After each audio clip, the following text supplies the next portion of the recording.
Beautiful people. Beautiful people in Melbourne today. Welcome, welcome, welcome. It's fantastic to see so many smiling faces. Oh, yep, no, I thought it went out. What do we got?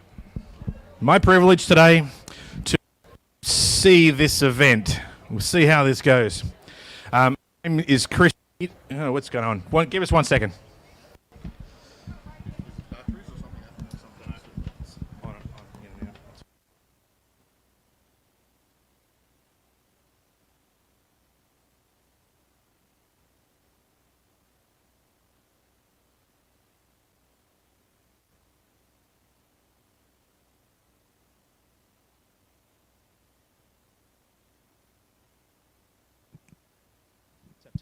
Hey, we're on again. Okay, so that microphone was clearly made by the federal government. It's my privilege today to be MC for the proceedings. I am, as you would probably recognise, a political nobody. Who knows me? Yeah, a couple of people. Okay, well, fantastic, fantastic. My name is Chris Needham, and I have been involved in the Libertarian Party for the last few years, pretty much since the COVID lockdowns. How many people have gotten more involved in politics since that time? Yeah, a lot of you. Fantastic. Now, I'm not making the presumption that today we all believe the same thing about everything.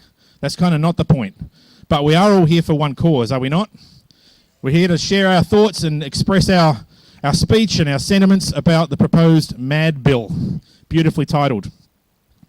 I want to welcome everybody on behalf of the Libertarian Party, and we've got some others from outside the Libertarian Party today as well.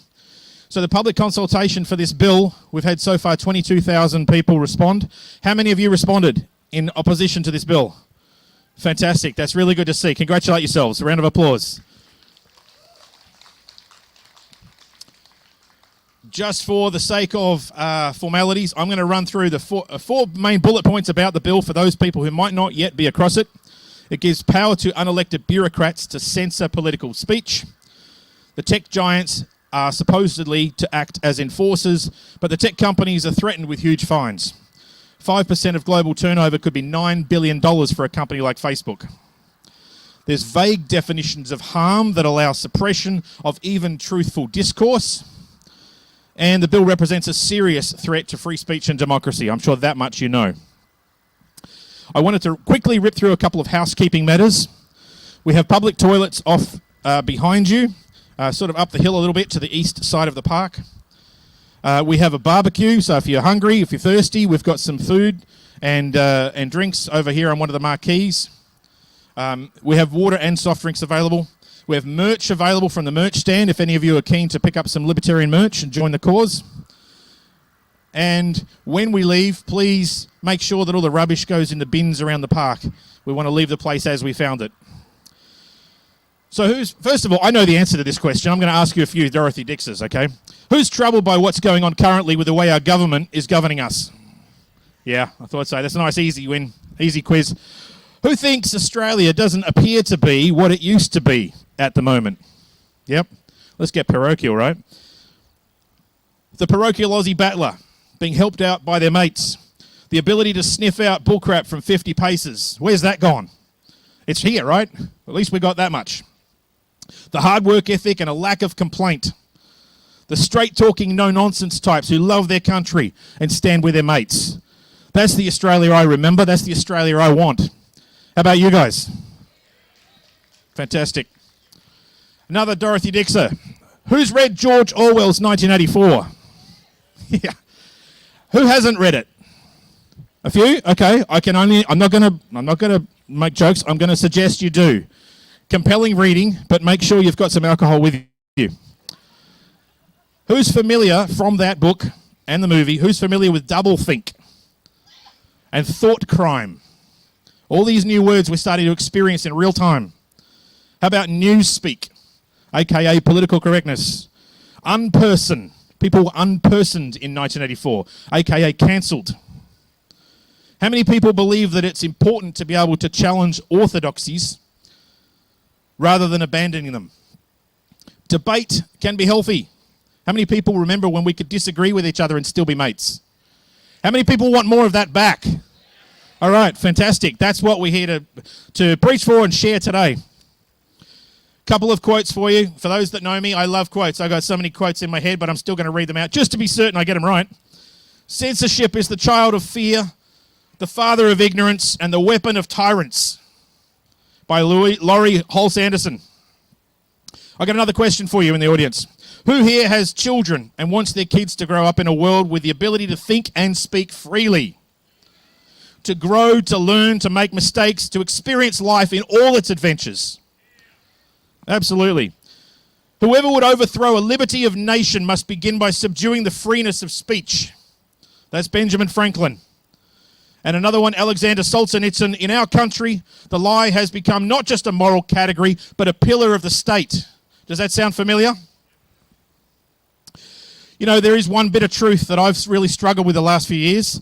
Something I didn't want to be true, but I think it is. We get the government we deserve. That's really harsh, right? So true. Very much so. It's a bitter pill to swallow. We've spent too much time and energy focusing on left and right, and not enough on the lesser-known political axis, tyranny versus liberty, also known as authoritarian versus libertarian. So if you're here today from the left, how many people would identify as from the left? Welcome. No, I mean it. I mean it. Welcome. Absolutely. How many people from the right? And how many people somewhere in between? Yeah, there's everybody, right? So we're all here. We're all united for this cause. That's what I'm loving to see today. So thank you very much for taking time out of your day to rock up. One quick more anecdote for myself. I am one such person who is done with yelling at the TV, at the news. I no longer watch it, but I just couldn't keep doing that from the comfort of my couch. How many people feel the same way? You have to be involved, right? We've got to be part of the solution instead of remaining part of the problem. I had to get off my backside. That's why I got involved, even if it was just to drop leaflets on behalf of political candidates that I supported. Today, I'm somebody who's decided to reject apathy about our state of affairs.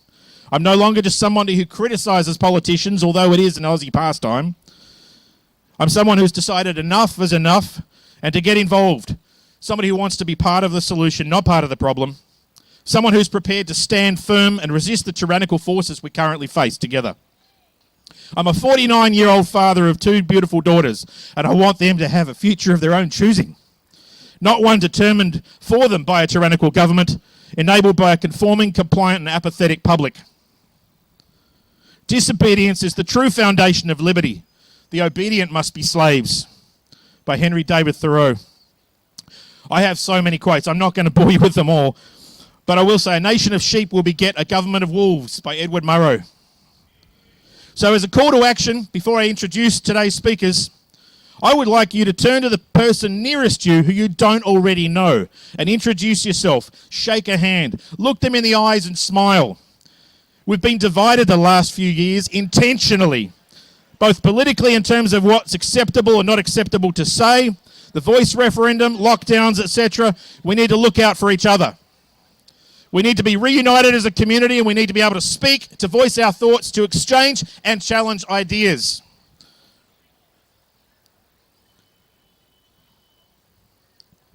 I'm actually really glad to hear that chatter. Ordinarily to be a case of, why aren't they listening? But no, I did ask you, didn't I? I did. It's imperative that we have more Australians being proactive and involved in politics today. This is our civic responsibility, to show up, to vote, to speak out, to volunteer. We must use our freedoms or we will lose them. We'll hear more detail about this later from some of our speakers, but there are more bills coming at us in the pipeline that are worse than this. So please do not think that by showing up today, the job is done. Far, far from it. We need you guys to be politically active from now until we recover. And who's to say how long that will take? We need every one of you to stay involved and encourage others to get involved. They only win if we, the people, let them win. So with that, I would like to introduce our first official speaker today, Dr. Ruben Kirkham, the co-director of the Free Speech Union. How many people know about the Free Speech Union? Yep, fantastic. You're certainly going to know more about them after this next split. Ruben's been a relentless champion of free speech and civil liberties in Australia, working to safeguard the right to express diverse opinions without fear of censorship or reprisal. The Free Speech Union, in fact, I'm not even going to keep reading this out. I want you to tell us about Free Speech Union, Ruben. You will do it far better justice than myself. So take the stage, Ruben. Thank you very much. Thank you. So I'd like to start with some good news. In 11 days, we managed to produce 26,000 submissions, individual submissions against the misinformation bill. That is just the Free Speech Union. So people in Parliament will be very busy. And we hope that this will defeat the misinformation bill. There are people understanding what is happening, senators, and we hope that they will pay attention to what people have said and they will stop it. But one thing that's worrying is how deep the misinformation bill goes. It isn't just the definition of the speech, which is embarrassing enough, which covers things basically protecting every government interest or elite interest you could think of. Its net is a lot wider. The social media companies are only rewarded for censorship. They're not rewarded for keeping content online. So anything that might fall over the line or might upset the government is a risk to them. Your account is a risk to them if you're saying the things that the government doesn't want or ACMA thinks the government doesn't want. So unless it's X, which is still a platform for free speech, you are going to be heavily censored online if this passes. I've got some more bad news. So they'll also make up powers. We have been fighting the E-Safety Commissioner, E-Karen, some of you call her, Gillian Mangrant. What we found is she makes up powers and applies them. She writes to GoDaddy and gets people's websites taken down. But then she never tells them, even though she's supposed to tell them that she's issued a notice, because it wasn't a real notice, because she didn't really have the power to issue a notice, and therefore you couldn't appeal the notice. I mean, it sounds like a sort of a government procedural onion, and it is. We are challenging that in the legal system. But ACMA, E-Safety, they are one and the same. So this is exactly what they will do. It's not just the content of the bill, it's worse.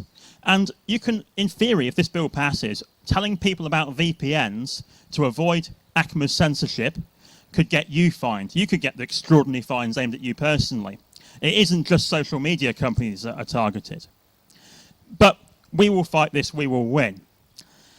And our MC mentioned other bills. I'm actually more worried about the other bills that are even worse. There's another bill where submissions are due on the 11th of October.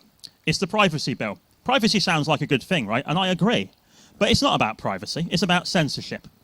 If you say, for example, that Roxanne Tickle was a man called Jason, you could get 7 years in prison under that new provision. If you say where Dan Andrews plays golf, you could get 7 years in prison. This is not about doxing. It covers giving people's email addresses out. It covers basically things they don't want you to know about someone. I mean, do you want democratic accountability? Well, if you do, you definitely should be challenging that privacy bill. They've also got a hate speech bill. There's a hate speech bill being planned in Victoria. There's a hate speech bill being planned by the federal government. And you've got a lot of writing to do if you want to stop these bills. But we were making sure everyone is aware. We'll be making sure there are thousands and thousands of submissions on each of those bills so that Parliament cannot just simply pass them and pretend that people are not opposed. And we are making legislators aware. A lot of these bills have got hidden things in. Doxing sounds like, something that is something you should be protected from. But then they redraft it they've redefined doxing to include this long list of personal information. Not even private information, personal information is covered by it. That's the sneakiness of how they do it. Censors are always sneaky. And it's important to ensure that, we hold them to account. And we will be holding them to account. And please do join the Free Speech Union. We need everyone to join this fight. Thank you very much.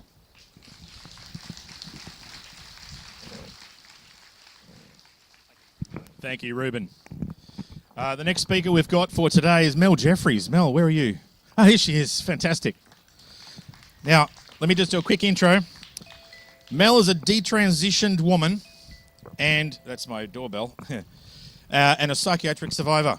Last year, she appeared on Channel 7's Spotlight to speak about how her life has been irreversibly harmed by transgender medicine. Her experience highlights the need for robust public dialogue about the risks that self-ID poses in law, healthcare, education, and broader society. And she also has a petition to halt gender affirmation practices in Victoria. Currently about 2,260 signatures. We're needing about 10,000 to trigger the debate in the upper house. This bill was sponsored by Maura Deeming, but she's been a little tied up lately with her defamation trial. So we'll forgive her that for sure. Mel, please come take the stage and share your story with us. Thank you.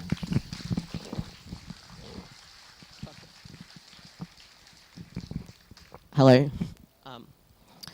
Earlier this year, the Honourable Mary Ann Thomas wrote in a response to a petition seeking an inquiry into the state of transgender medicine in Victoria. The Allen government is committed to ensuring trans and gender diverse young people can access the care they need. I am well aware there is a lot of misinformation in the community about the trans community, and in particular, the care and treatment for trans and gender diverse young people. This is concerning and harmful to trans and gender diverse Victorians, their families and friends. This misinformation has gotten worse since the release of the Cass Review in the United Kingdom. She goes on to say, Channel 7's spotlight on the treatment and care for young people has been widely discredited. The story profiled 3 young people, one of those being American, who received care and treatment in the American healthcare system, not in Australia. This selective sample size is not representative of the many young people supported by gender-affirming care who have better health and well-being outcomes because of this care and treatment. I like how she completely skips over my experience. I'm a Victorian resident who received gender-affirming care in this state from the ages 18 to 31.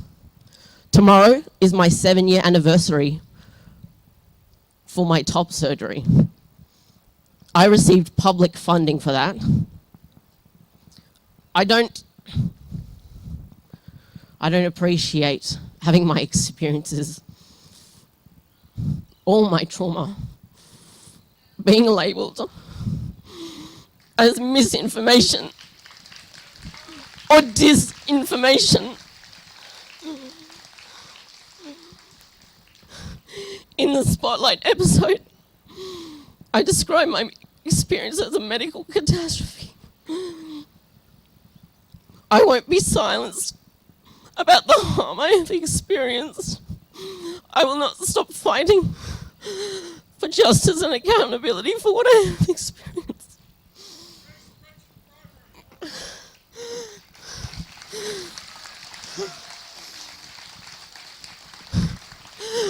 I'm doing what I can, but I cannot do this alone. We cannot stay silent and allow them to continue to marginalise and disenfranchise important discussion that needs to occur. There is no future if we do not fight for it. Thank you.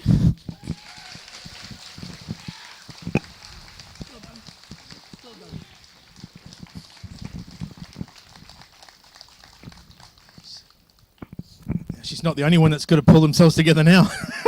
After that, Mel, such bravery. Such bravery. Thank you so much, Mel.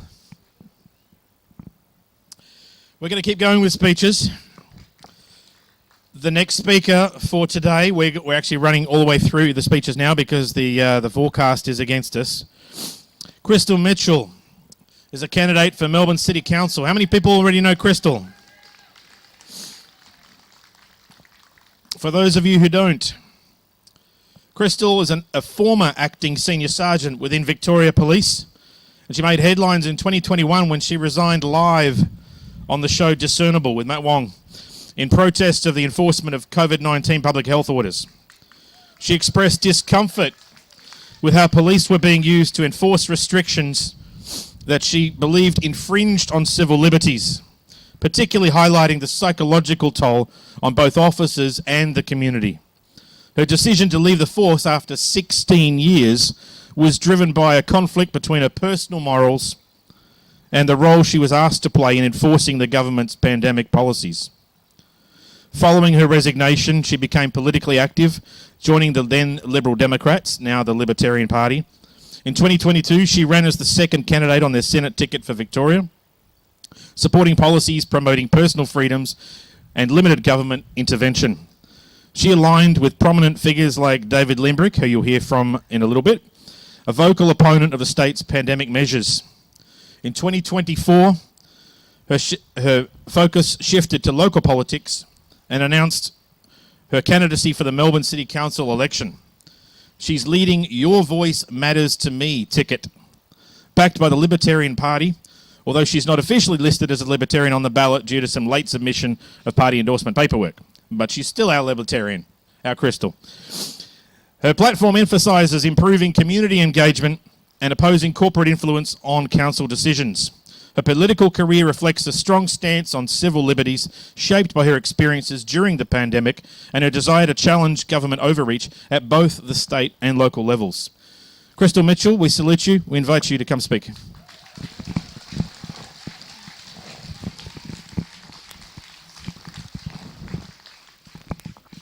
Well, hello everybody. Firstly, I just really wanted to thank everyone for coming. I know we all have other things that we could be doing with our time today. I was supposed to be moving house, but you know, we have an over-exuberant government on the path to speech oppression, so I decided to come here and give a speech in opposition to that. So I want to talk about the Mad Bill and what happens if it gets up, the dangers of public officials deciding what counts as misinformation and disinformation. And I think that this topic, it not only challenges our values of free speech and open discourse, but it raises fundamental questions about who we will allow to hold the power to define truth in our society. And at this very minute, governments at a federal and state level are making those decisions for us. And I don't think that we should let them. So before we dive in, let's define the terms as the government has labelled them. Misinformation is simply false information that is spread without harmful intent, while disinformation is false information deliberately spread to mislead. So both ultimately do pose challenges to informed public discourse, but the response to these threats from the government has become really controversial. And if we look back to the handling of information during the COVID-19 pandemic, we saw governments around the world demand that their official truth be the single source of truth. I'm fairly certain that there'll be a few here that remember that from Jacinda Ardern. And while we navigated complex information, data, and a desire for open and balanced conversations, we wanted to have the conversation about what that 100-year event should do to our democracy. In Victoria, we saw that person implement some of the harshest lockdown measures in the world, which he claimed was for protecting public health.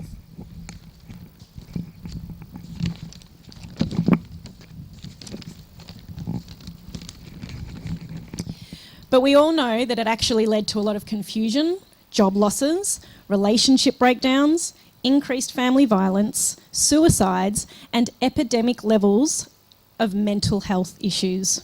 So who was the spreader of misinformation then? Or was it disinformation? If the government had restricted speech laws during that time, more so than they did through the pressures to social media giants like Facebook and Twitter, the situation could have been even more dire to those struggling with the anti-democratic decision-making. So just think about it. If we'd had a system where the officials were allowed to label any opposing views as misinformation...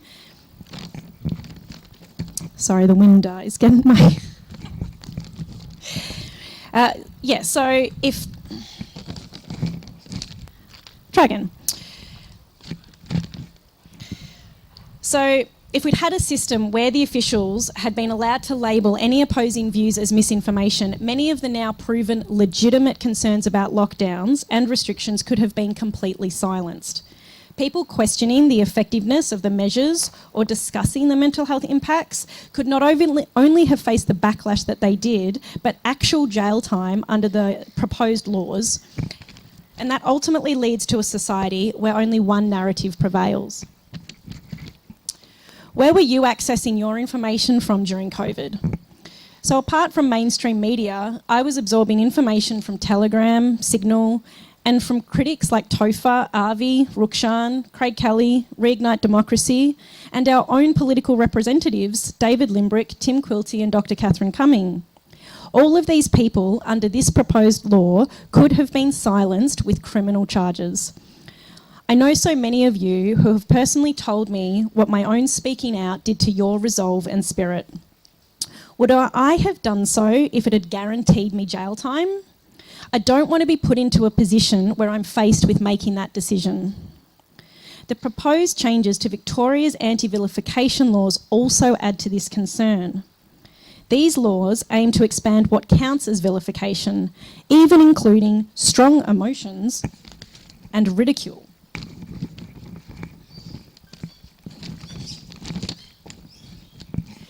Just imagine that. Expressing frustration or ridicule could be considered a form of vilification. Stupid decisions that cause significant detriment to the community deserve to be ridiculed. Incompetence and unethical behaviour by our politicians needs to be called out, and there is a real possibility that these kinds of concerns could be silenced. Expressing ridicule, even in a legitimate political context, could lead to punishment, and it's really hard to see how that benefits a healthy democracy. If the federal bill becomes law, it's not hard to imagine a future where people become even more sceptical of government messaging, questioning whether they're being told the full truth or any real truth at all. And when people can't express dissent or engage in open discussions without fear of being jailed for doing so, trust in the government during critical moments is completely eradicated. These are not far-fetched concerns, especially considering how that person wielded power during the pandemic. If the government can decide which views are allowed and which are not, it gives them a dangerous level of control of public discourse. Trust is built on transparency and honesty, not censorship. This also isn't just a slippery slope of who gets to decide what is true. We're already on the slide. You know what we're called now, and you know how much we were already censored during COVID, and even now we are being censored over Australia's mortality rate. There is a very real and present risk that the power of this bill will be used to criminally silence opposition and maintain control, which is something that they do in countries like China and North Korea. Is this who we really want to be modelling our democracy on? So what can we do? The answer, I'm afraid, is not a quick fix solution, and it will require effort on our part. It does lie in promoting critical thinking and protecting free speech, turning up to events like today to hear from people, connect with like-minded democracy lovers, and promote the virtues of free speech in a democratic society. We also need to improve our online engagement culture. Sometimes we are so prepared to throw the baby out with the bathwater when someone gets it wrong that we haven't created the space for ourselves to be the best arbiters of what is truth, fiction, or fantasy. We need to accept that it's okay to get it wrong on the internet, and that it's okay to say sorry when we get it wrong, and that it's okay to accept somebody's apology. We need to do better online and in print. We can be the best moderators of truth, not the government.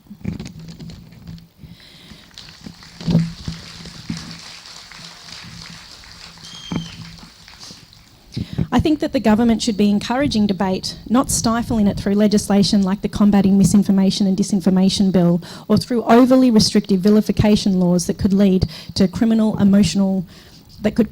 emotional responses or satire. The dangers of allowing public officials to decide what is misinformation and selectively censor speech are clear, especially when we look at the context of recent events in Victoria.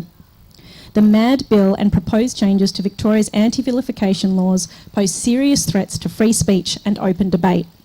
We must push back against these efforts to control public discourse and stand up for the right to express diverse opinions, question authority, and engage in robust, honest dialogue. Thanks. Only then can we ensure a truly democratic society where everyone's voice is heard. I stand for your freedom of speech. Use your voice now and let me know. Will you stand too?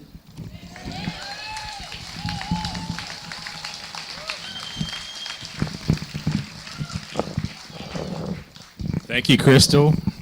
Fantastic speech. Thank you for standing for us.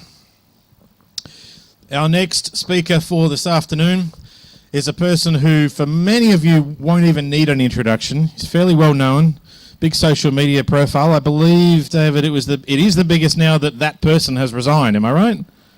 Maybe, yeah.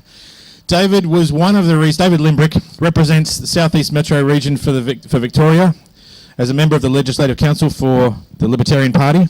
And he, with his then partner in crime during the COVID years, were two of the faces, two of the actors that made me get up and I found somebody I could vote for instead of trying to vote against those that I detested. It was a big moment for me. I was 40-something years old to figure that out and find somebody like that. David, please come take to the stage, mate. Share with us a few words of your wisdom. He's a massive advocate for free speech and rights for people. Thank you, David. Thank you very much. The first rule of politics is showing up, and you showed up today, and I think, yeah, okay. Okay. Freedom is under attack at all levels.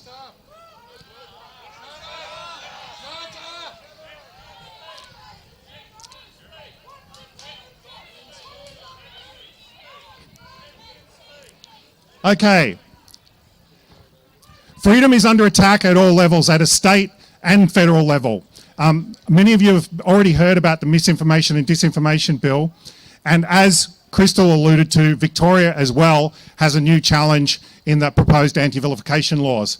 I've been asking the government about these laws. They've been in the pipeline for years now. But one of the things that I asked the Attorney General in Parliament about was, under these new laws, could the Attorney General guarantee that the dictionary definition of a woman would not become outlawed? And to my horror, she couldn't answer that. She couldn't give a straight answer. What these laws are proposed to do is to effectively criminalise certain forms of ridicule or inciting serious contempt. Well, I'd like to incite some contempt for the government, actually. What we saw, one of the biggest harm of what happened during the pandemic was not actually the response, but the biggest harm was that the government got a taste of power and they liked it. And what I'm concerned about is that they're rolling out all of these new restrictions because they want to decide now what is truth. They want to decide what is acceptable dialogue, what is acceptable public discourse, what's within the window and what isn't. And they're going to use the power of the state to enforce that. And that's why we need to push back against this. And another thing, that one of the silver linings of what did happen during the pandemic is that many people, I'm guessing probably most of you here, for the first time experienced personally the power of the state infringing on your personal life. And when those people that have had their liberty taken from them are those people that cherish it the most.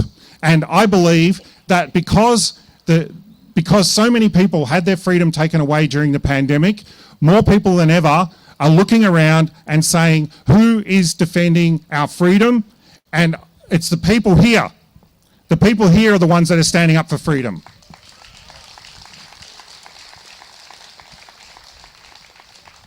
This is not going to be a short battle. This is something that is going to take a long time. And one of the reasons is that our two-party system is basically broken. If people have been following what's been happening, in federal court recently with the defamation trial, one of the most shocking things that I noticed was how scared the opposition is of the government. They're scared of the government. They're scared of saying the wrong thing because they'll be called names. But I'll say this, the libertarians are not scared. We cannot simply be concerned about people calling us names or about the media framing something the wrong way. We have to stand on principle, and we have to fight back against these new infringements on our freedom. And that's what we're doing here today. We're showing the government, we're showing people that there is resistance. There is resistance. People will push back. People will push back, and that we won't let this go without a fight. Thank you.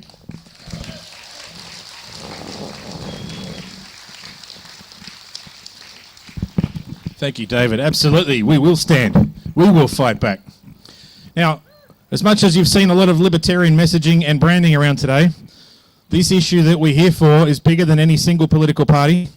And so our next speaker is not from the Libertarian Party, but from Pauline Hanson One Nation. So, Warren Pickering, after having served 10 years as a combat engineer in the Australian Defence Force, then witnessing the erosion of sovereignty and the decimation of our civil liberties during COVID, was inspired to engage in the political sphere and provide service to our community in a more meaningful way. He's a staunch advocate for the democratic rights of Australians, the human rights of all peoples, and upholding the tenets of the Australian Constitution. He's now One Nation Victoria State President, political advisor to One Nation's Victoria State member Ricky Lee Terrell, and One Nation lead Senate candidate for Victoria. Warren, come take the stage, buddy. Thank you. Good afternoon, everyone. It's good to see you all.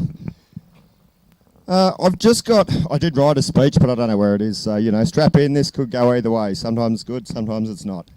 Look, firstly, I want to thank the Libertarians for putting on this important event and extending an invitation for other parties to speak. When we talk about promoting unity on shared values, this is exactly what we mean. We have enough differences that we can't merge as parties, but we have more that unites us than what divides us. And on those topics, we need to capitalise.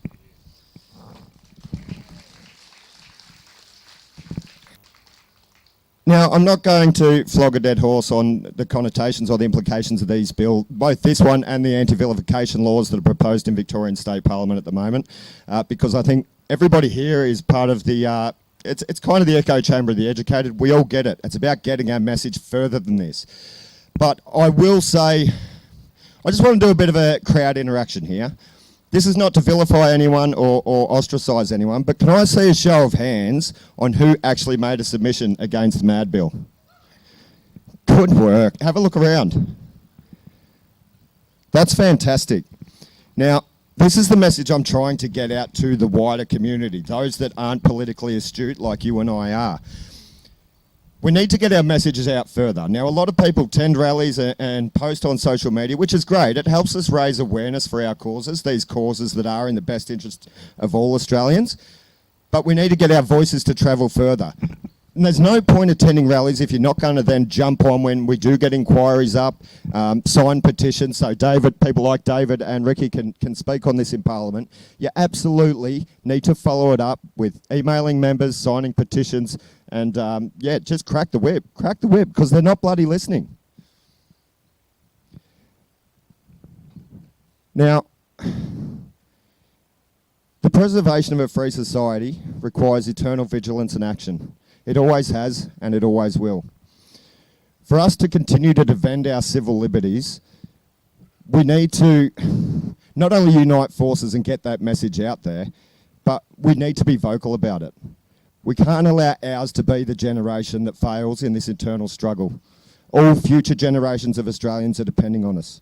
Now, there's been an emphasis already today on uniting left and right, and I absolutely agree. Again, there's more that unites us than divides us, and we need to capitalise on those items. Malcolm Roberts has been a very staunch advocate in this space. He no longer refers to different factions as left or right. It's just everyone's just an Australian, and we are all doing the best that we can in the defence of all future generations of Australians.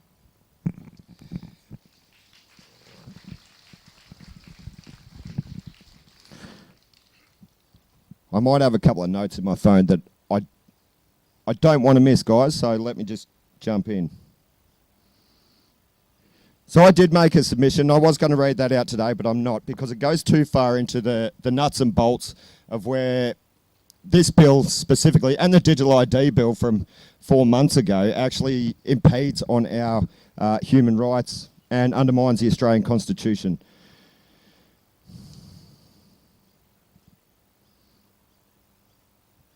But just like with the digital identity bill,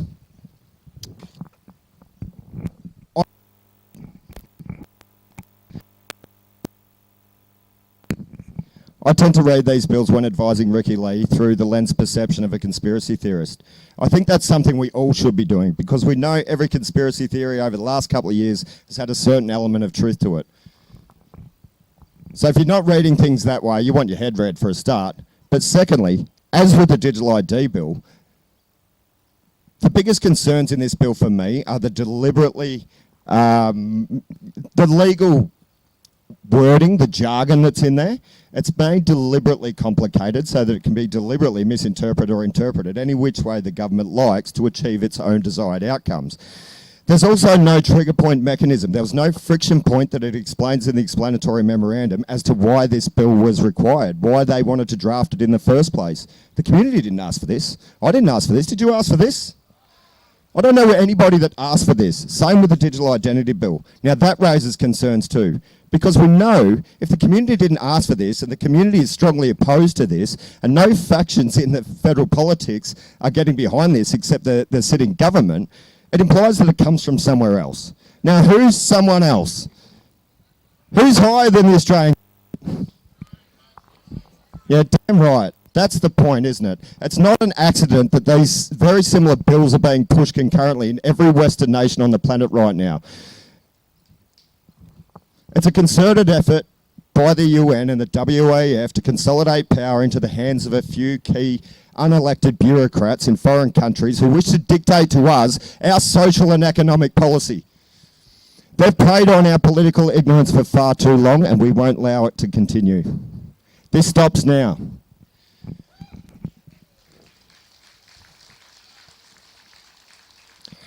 Just another key point that I'd like to touch on before I go is us with the Libertarians and the United Front that we've alluded to. We have another shared goal here, and that's the fact that government is too big. We can all feel the encroaching government aspect in every area of our lives. They are everywhere. So what we demand, not only here, is that they listen to us regarding freedom of speech, action and movement, but we also demand that they let our kids be kids, get out of our faces, get out of our business, and get out of our lives.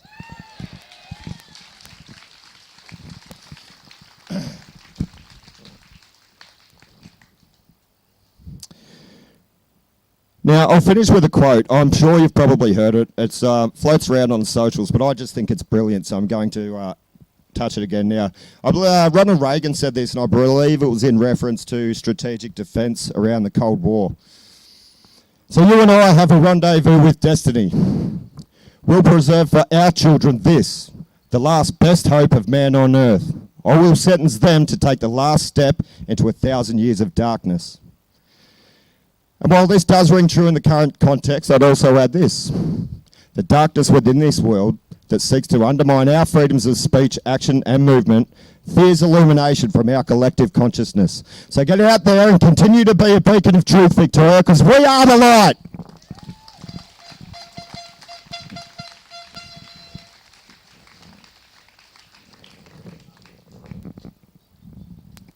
Thanks.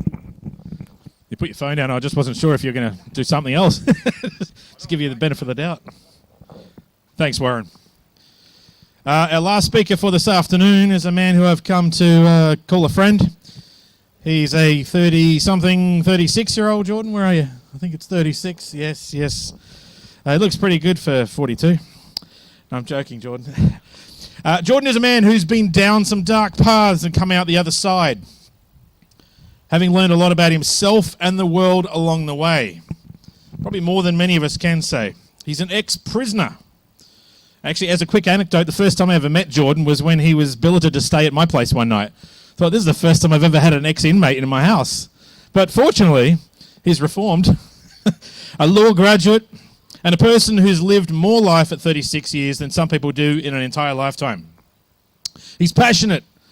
He's passionate as an advocate for free speech, property rights, and the ability of individuals to shape the world around them for themselves and for their families.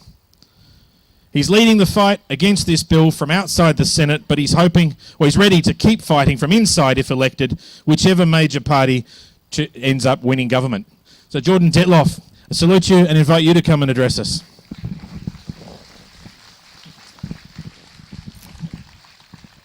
Look at you guys. It is absolutely awesome to see you all here. Terrific. And so far, the weather gods, the mythical weather gods of Victoria have been held at bay.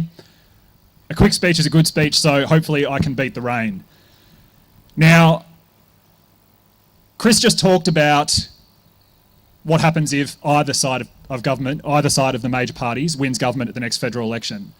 Many of you over the last week or so will have heard the Liberals' supposed road to Damascus moment, where they've come out now and they've said that they're going to oppose what was originally their legislation. So we never ever want to forget or let them forget that it was the Scott Morrison government that originally proposed the misinformation, disinformation bill. Scott Morrison and his Liberal government are failures and sycophants, colluders, and people I hold to a far higher standard and found lacking than I do the ALP government. The Liberals should know better. But they don't. Peter Dutton recently said in Parliament that Julie Inman Grant is the finest public servant in Canberra. Needless to say, I disagree. It might soon be illegal to say that I disagree. She's, as Ruben from the FSU will tell you, she doesn't like when the criticism and censorship or pushback comes the other way. She's a very sensitive censorship czar, which is a bit of a problem in her line of work, I'd imagine, because she's very good at making enemies. But Peter Dutton isn't one of them. And I remember back in the early days of my involvement when I was still young and foolish and I was a member of the Liberal Party and I was a young Liberal. I'm actually a little bit more embarrassed to talk about that than I am about my criminal record. But forgive me, Australians have great compassion and they believe in rehabilitation, and yes, even former young Liberals can be rehabilitated into society.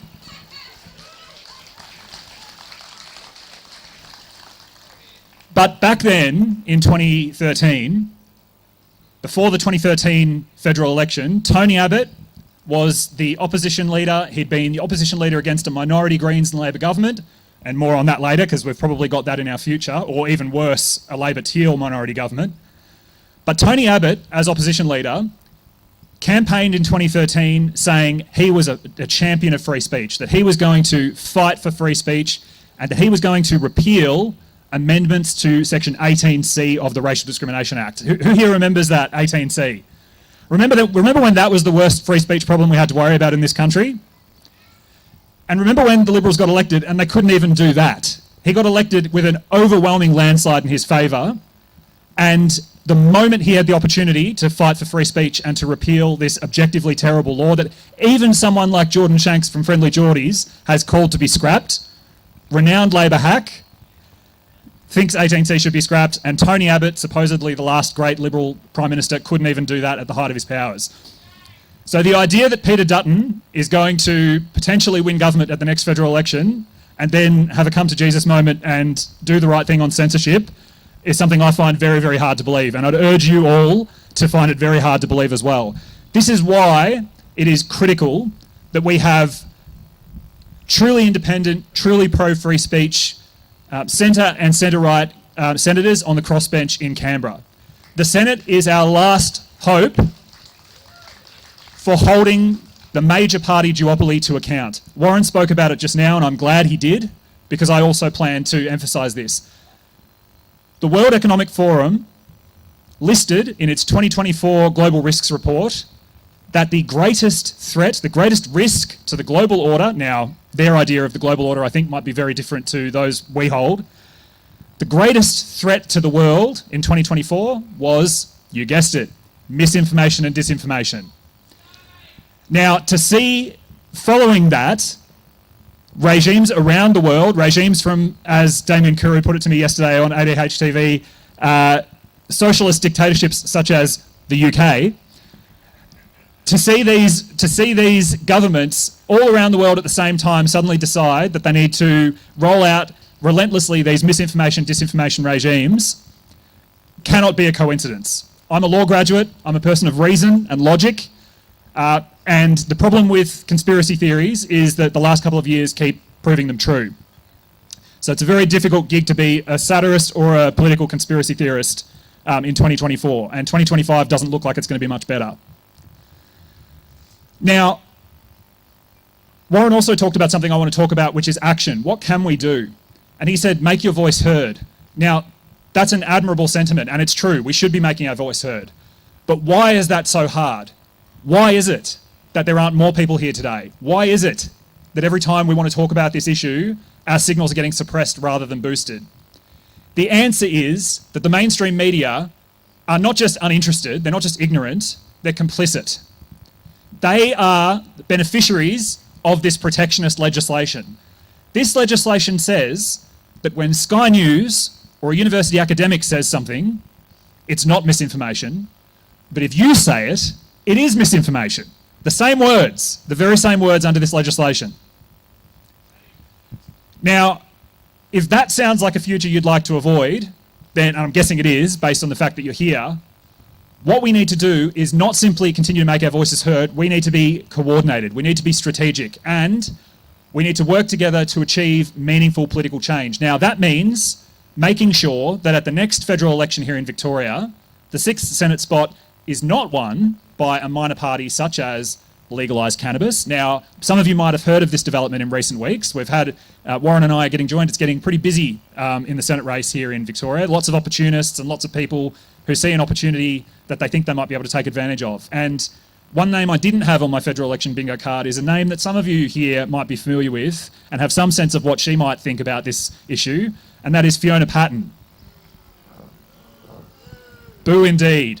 Boo indeed. Fiona Patten will tell you that she's pro all the right things, but when she had the opportunity, when she actually had the balance of power and could have prevented some of the worst legislation we've seen in this state from happening, she chose to collude with the ALP government. So whether you are a One Nation supporter, whether you are a Libertarian supporter, whether you are someone who at the last election supported the UAP and would consider yourself politically homeless, I know from speaking to many of you before this rally began that that third category is where many of you consider yourselves to lie. It is imperative that you make sure that your first and second preferences are Libertarian and One Nation, in whichever order that seems right to you. But we must be working in a targeted way to achieve real change. Now, you've all been incredibly patient. You've all listened to several speakers, and I said a short speech is a good speech. So I'm going to finish on this.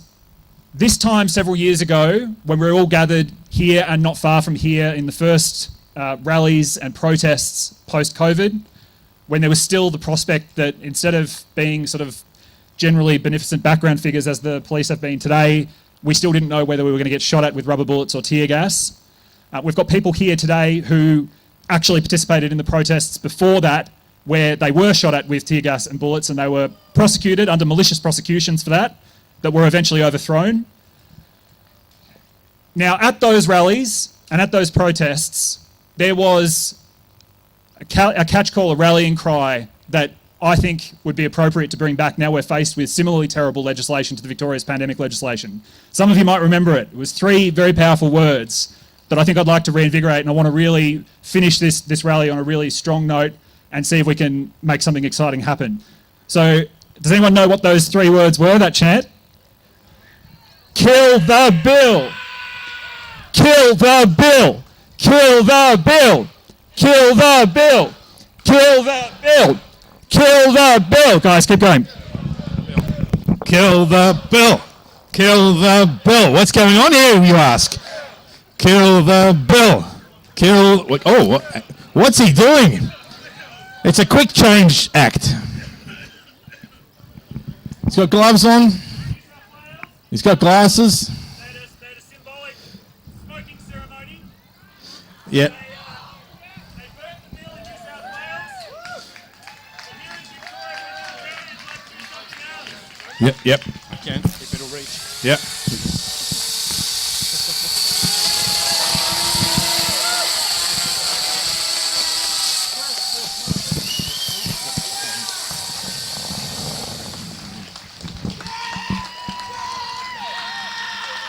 The bill endeth. Any closing remarks, Jordan? Enough said. How about that? Fantastic. Exactly. Long live freedom. Thank you, everybody, for turning up today, for listening to us, for supporting each other. If I can offer any remarks, closing remarks in the conclusion of this event, it would be to go forth, be patient with each other, be open and listening, be happy warriors. And for those of you who don't know what that means, I would say this: it's really easy to be mad at the world when you see what's going on around you. What's not so easy is to attract others to you if you're always angry. So save your anger for when it matters and for who it matters. But instead, be passionate, be loving, be patient and kind, and spread the word. Thank you very much, folks.